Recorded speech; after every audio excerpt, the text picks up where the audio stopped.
जय राम जय राम जय जय राम सिया राम जय जय सिया राम। श्री तुलसीदास जी कहते हैं कि उनकी भुजुंडी जी की बहुत प्रकार से प्रशंसा करके सिर नवाकर और हाथ जोड़कर फिर गरुड़ जी प्रेम पूर्वक विनम्र और कोमल वचन बोले, हे प्रभु, हे स्वामी, मैं अपने अविवेक के कारण आपसे पूछता हूँ, हे कृपा के समुद्र, मुझे अपना निज दास जानकर आदर पूर्वक मेरे प्रश्न का उत्तर कहिए। आप सब कुछ जानने वाले हैं, तत्व के ज्ञाता हैं, अंधकार से परे, उत्तम बुद्धि से युक्त, सुशील, सरल आचरण वाले, ज्ञान वैराग्य और विज्ञान के धाम और श्री रघुनाथ जी के प्रिय दास हैं। आपने ये काक शरीर किस कारण से पाया, हे तात, अब समझाकर मुझसे कहिए। हे स्वामी, हे आकाशगामी, ये सुंदर रामचरितमानस आपने कहाँ पाया, सो कहिए। हे नाथ, मैंने शिवजी से ऐसा सुना है कि महाप्रलय में भी आपका नाश नहीं होता और ईश्वर कभी मिथ्या वचन कहते नहीं, वह भी मेरे मन में संदेह है, क्योंकि हे नाथ, नाग, मनुष्य, देवता आदि चार अचार जीव तथा ये सारा जगत काल का कलेवा है। असंख्य ब्रह्मांडों का नाश करने वाला काल सदा बड़ा ही अनिवार्य है। अत्यंत भयंकर काल आपको नहीं व्यापता, आप पर प्रभाव नहीं दिखलाता, इसका क्या कारण है, हे कृपालु, मुझे कहिए। ये ज्ञान का प्रभाव है या योग का बल है? हे प्रभु, आपके आश्रम में आते ही मेरा मोह और भ्रम भाग गया, इसका क्या कारण है, हे नाथ, ये सब प्रेम सहित कहिए। हे उमा, गरुड़ जी की वाणी सुनकर काकभुशुंडी जी हर्षित हुए और परम प्रेम से बोले, हे सर्पों के शत्रु, आपकी बुद्धि धन्य है, धन्य है। आपके प्रश्न मुझे बहुत ही प्यारे लगे। आपके प्रेम युक्त सुंदर प्रश्न सुनकर मुझे अपने बहुत जन्मों की याद आ गई। मैं अपनी सब कथा विस्तार से कहता हूँ, हे तात, आदर सहित मन लगाकर सुनिए। अनेकों जप तप यज्ञ शम दम व्रत दान वैराग्य विवेक योग विज्ञान आदि सब का फल श्री रघुनाथ जी के चरणों में प्रेम होना है। इसके बिना कोई कल्याण नहीं पा सकता। मैंने इसी शरीर से श्री राम जी की भक्ति प्राप्त की है, इसी से इस पर मेरी ममता अधिक है। जिससे अपना कुछ स्वार्थ होता है, उस पर सभी प्रेम करते हैं।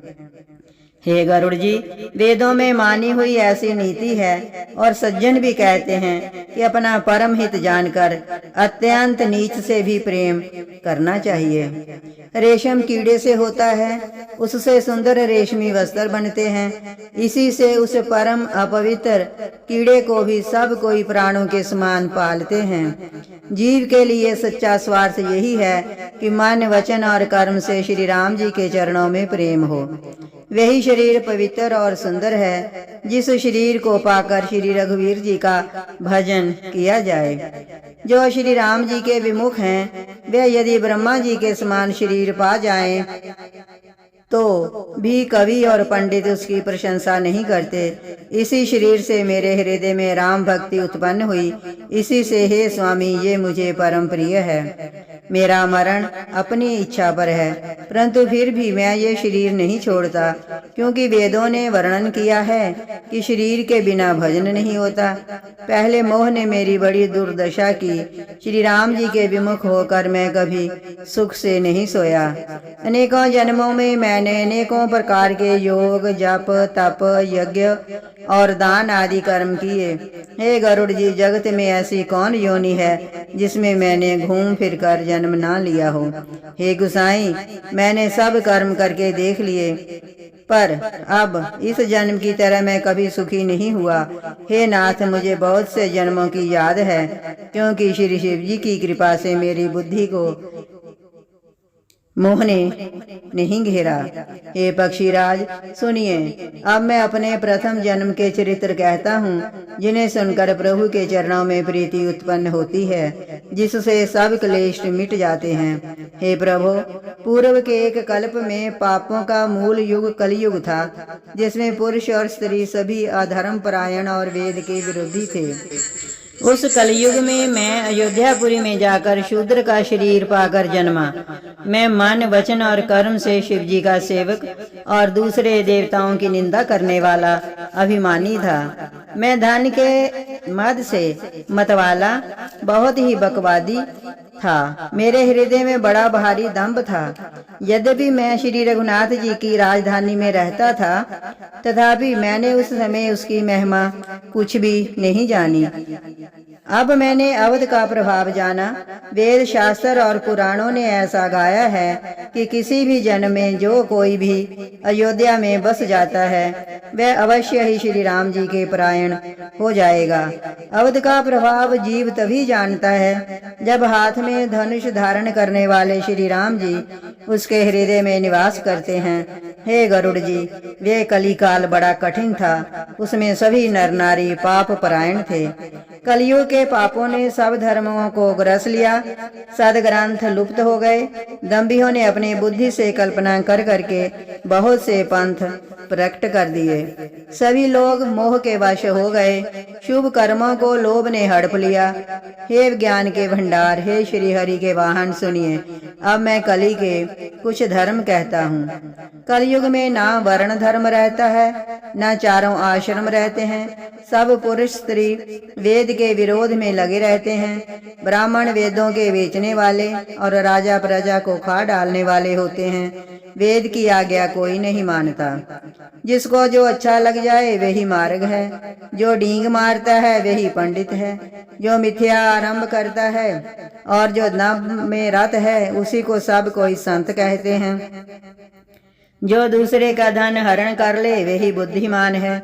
जो दंभ करता है वही बड़ा आचारी है। जो झूठ बोलता है और हंसी दिल्लगी करना जानता है, कलयुग में वही गुणवान कहा जाता है। जो आचारहीन है और वेद मार्ग को छोड़े हुए है, कलयुग में वही ज्ञानी और वही वैराग्यवान है। जिसके बड़े बड़े नख और लंबी लंबी जटाएं हैं, वही कलयुग में प्रसिद्ध तपस्वी है।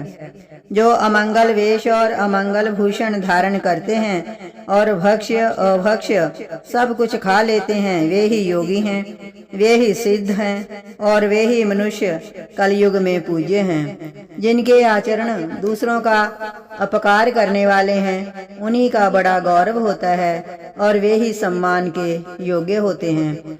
जो मन, वचन और कर्म से लबार हैं, वे ही कलयुग में वक्ता माने जाते हैं।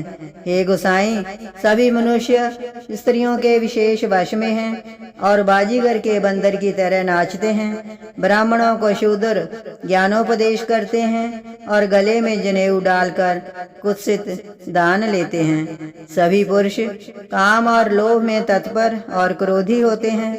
देवता, ब्राह्मण, वेद और संतों के विरोधी होते हैं। अभागनी स्त्रियां गुणों के धाम सुंदर पति को छोड़कर पर पुरुष का सेवन करती हैं। सुहागनी स्त्रियां तो आभूषणों से रहित होती हैं, पर विधवाओं के नित्य नए श्रृंगार होते हैं। शिष्य और गुरु में बहरे और अंधे का सा हिसाब होता है।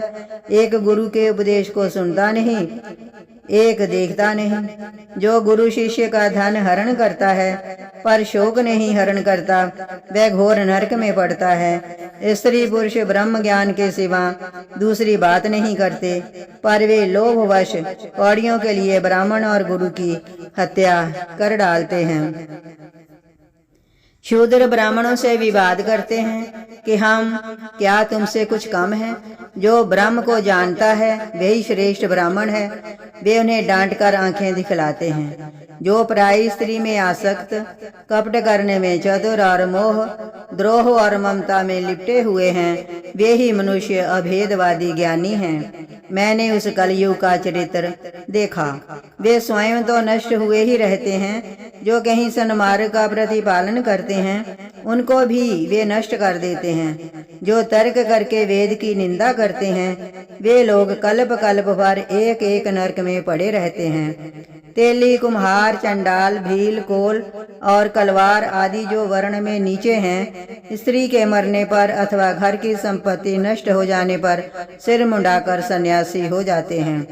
वे अपने को ब्राह्मणों से पुजवाते हैं और अपने ही हाथों दोनों लोक नष्ट करते हैं। ब्राह्मण अनपढ़, लोभी, कामी, आचारहीन, मूर्ख और नीची जाति की व्यभिचारिणी स्त्रियों के स्वामी होते हैं। शूद्र नाना प्रकार के जप, तप और व्रत करते हैं तथा ऊंचे आसन पर बैठकर पुराण कहते हैं। सब मनुष्य मनमाना आचरण करते हैं। अपार अनीति का वर्णन नहीं किया जा सकता।